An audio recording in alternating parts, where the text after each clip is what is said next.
Hello students, good morning. Once again I welcome you in the today's science class.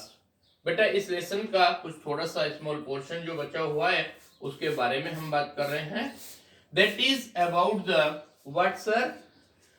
Plating of copper on stainless steel.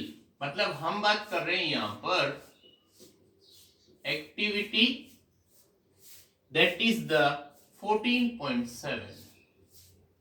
इस 14.7 activity में हम क्या बताना चाह रहे हैं. फर्स्ट नंबर आपके पास है to observe plating of copper. To observe plating of copper on stainless steel. Stainless steel, इस बारे में हमें स्टडी करना है. यहां पर देखिए क्या बता रहे हैं हम. इसमें एक डायग्राम है. कुछ मटेरियल आपको चाहिए. That is the material required.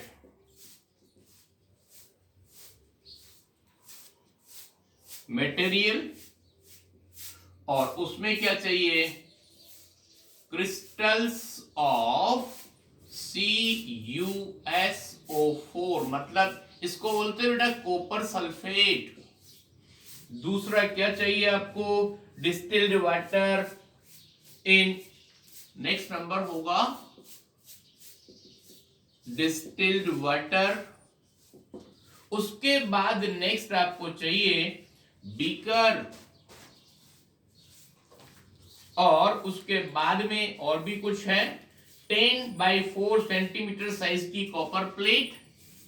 That is next number 10/4 की क्या होगा आपके पास copper plate. Then that is the battery, stainless steel spoon, dilute sulphuric acid, sand paper और कनेक्टिंग वायर. ये सी बहुत सारी चीजें हमें इसमें चाहिए. तो ये सारा मटेरियल हम कलेक्ट करेंगे.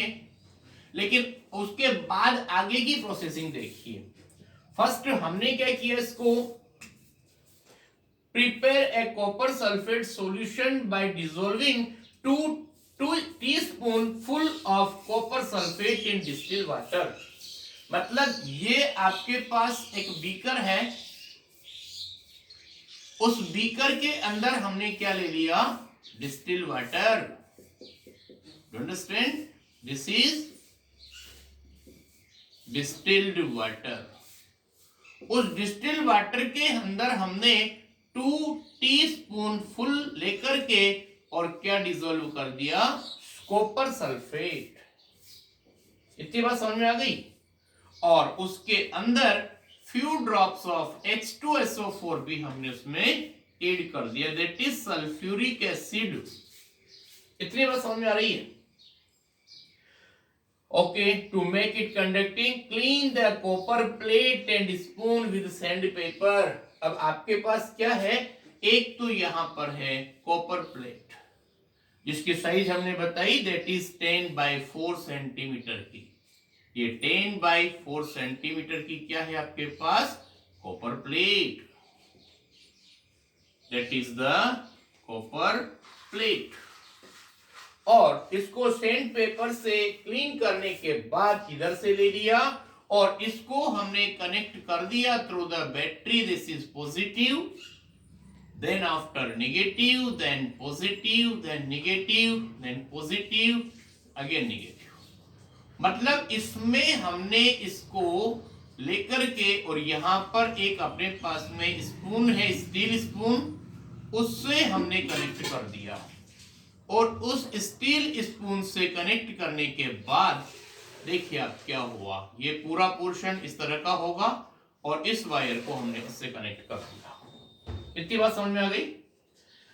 ओके. कनेक्टिंग.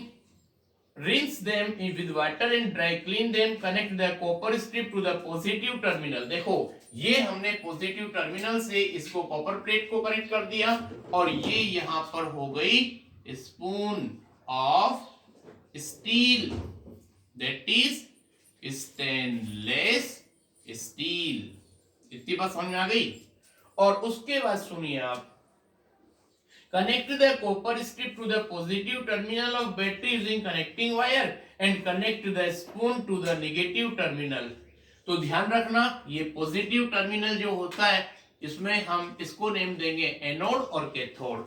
पॉजिटिव को एनोड बोलेंगे और नेगेटिव को कैथोड बोलेंगे। इतनी बात समझ में आ गई। Dip the copper sulfate solution, keep this arrangement undisturbed for 25 to 30 minutes। बेटा इसमें हम क्या करेंगे, अब इलेक्ट्रिक करंट फ्लो होने देंगे और वो लगभग 25 टू 30 मिनट्स के लिए हम इसको अनडिस्टर्ब छोड़ देंगे। इतनी बात हो गई।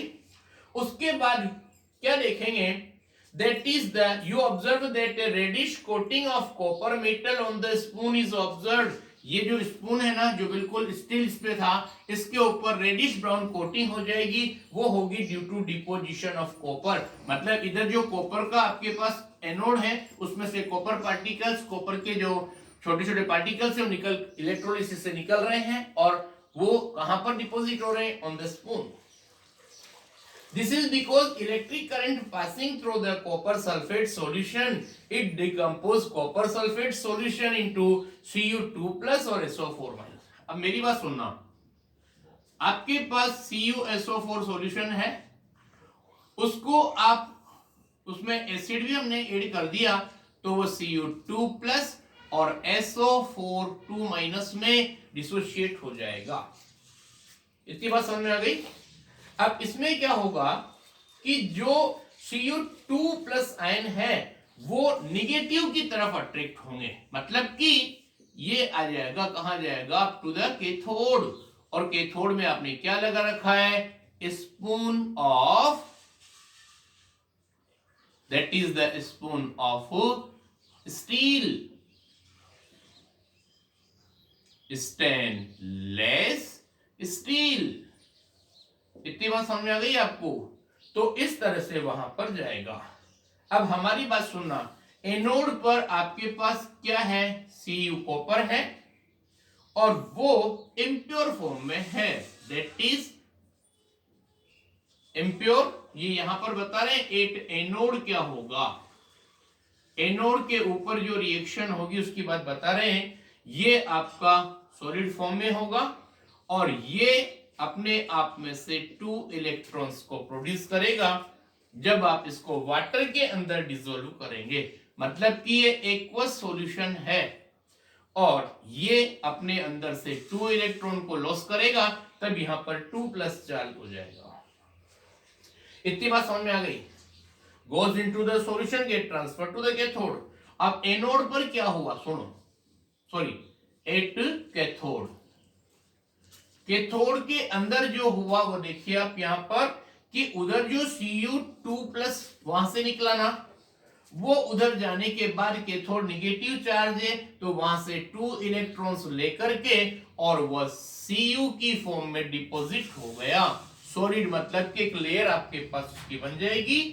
So from solution Cu2 plus तो कहां से मिला, फ्रॉम सॉल्यूशन, और ये इलेक्ट्रॉन्स आपको मिल जाएंगे from cathode, that is from cathode.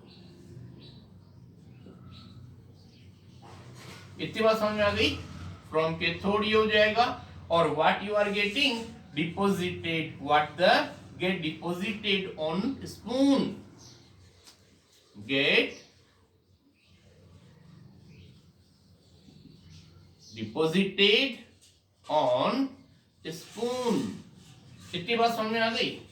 मतलब कहने का क्या हुआ, ध्यान से सुनना बेटा, दैट इज हमने पढ़ा कि जो CuSO4 को जब अपन वाटर में डिसोल्व किया तो Cu2 प्लस और SO4 माइनस बन गया और Cu2 जो आयन है वो कैथोड की तरफ जाकर के रिड्यूस हो जाएगा और कॉपर मेटल में कन्वर्ट हो जाएगा। This copper metal get electroplated on object, मतलब इस स्पून के ऊपर इलेक्ट्रोप्लेटिंग हो गई किसकी, कॉपर की। The sulphate ion SO4 minus moves towards the anode. अभी SO4 जो पॉजिटिव नेगेटिव है ना, ये पॉजिटिव कैथोड की मतलब इसकी तरफ जाएगा, एनोड की तरफ, और वहां पर जाने के बाद SO4 do not gate oxidise नहीं होगा. Instead an equal amount of copper get dissolve in the solution. उतनी अमाउंट किसमें डिसॉल्व हो जाएगी? सॉल्यूशन में. At a result, loss of copper from solution is stored and the process is continued. Okay, in this way this is enough, or this is the end of this lesson, or this answer short and long we sending you directly to the group. Okay, thank you very much.